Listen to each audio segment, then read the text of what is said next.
రంజాన్ పండుగ అనంతరం ఏర్పాటు చేసే దావత్ ఈద్ మిలాద్ కార్యక్రమం స్థానిక Ramachandrapuram corporator GHMC standing committee member Burugadda Pushpa Nagesh ఆధ్వర్యంలో రామచంద్రపురం శ్రీనివాస్ నగర్ కాలనీలో ఉన్న ఈద్గాలో ప్రత్యేక ప్రార్థనలు చేసి కార్యక్రమం ప్రారంభించడం జరిగింది.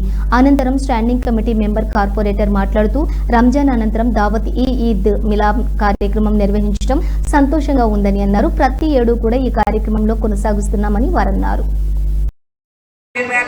ఎక్కడున్నా ఇక్కడ వచ్చి సన్మానం చేసుకోవాలని చెప్పేసి కూడా వాళ్ళ బాబుని కోరుతా ఉన్నాను.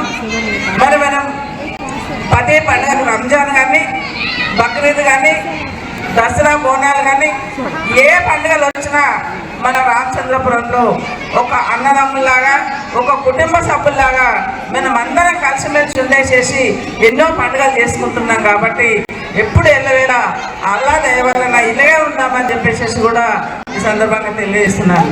హిందూ ముస్లిం చిక్కుబాయ్ అన్నదంలో ఉండాలి, అన్నదంలో కలిసి చేసుకోవాలి పండుగలన్న ఉద్దేశంతో కూడా మనం అందరం కలిసిమెలిసి పండుగలు చేసుకుంటా ఉన్నాం. మరి కృష్ణ అభిమన్యని ప్రతి సంవత్సరం కూడా వాళ్ళ ఇంట్లోకి వెళ్ళేసేసి వదిలమ్మ నేను భోజనం చేసిన దాకా వాళ్ళ ఇంట్లోకి వెళ్ళి పంపేది. మరి ఆ కన్యాళ్ళ ఇంట్లోకి పోయినా ఎవరి ఇళ్ళకి పోయినా కానీ చీర్కుమ్మలు ఆగేసేసి మరి వాళ్ళకు శుభాకాంక్షలు తెలియజేసి విలేకరులకు కూడా నా తమ్ముళ్ళకు కూడా మన పేరున నమస్కారం తెలియజేస్తున్నాను.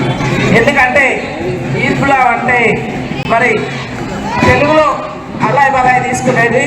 మేము దసరా అయిపోయినాక అల్లాయ్ బలాయ్ ప్రోగ్రామ్ అని చేయడం జరుగుతూ ఉంటుంది. మరి రంజాన్ అయిపోయినాక కూడా ఈద్లో పెట్టుకుంటే అందరికి ఒకరికొకరం కలుస్తామన్న ఉద్దేశంతో కూడా ఈరోజు పెట్టడం జరిగింది. వాళ్ళతోటి సిఎస్ఆర్ ఫండ్ నుంచి కూడా ఇది చేయడం జరిగింది. మరి అక్కడ ఫండ్స్ లేకపోతే కూడా ఎమ్మెల్యే మాట్లాడి దీన్ని పూర్తి చేయడం జరిగింది. మరి మబ్బులన్నా కూడా దీని గురించి ఎంతో కష్టపడి కావాలి పండగకాల కావాలని కూడా ఎంతో ఇవ్వడం జరిగింది.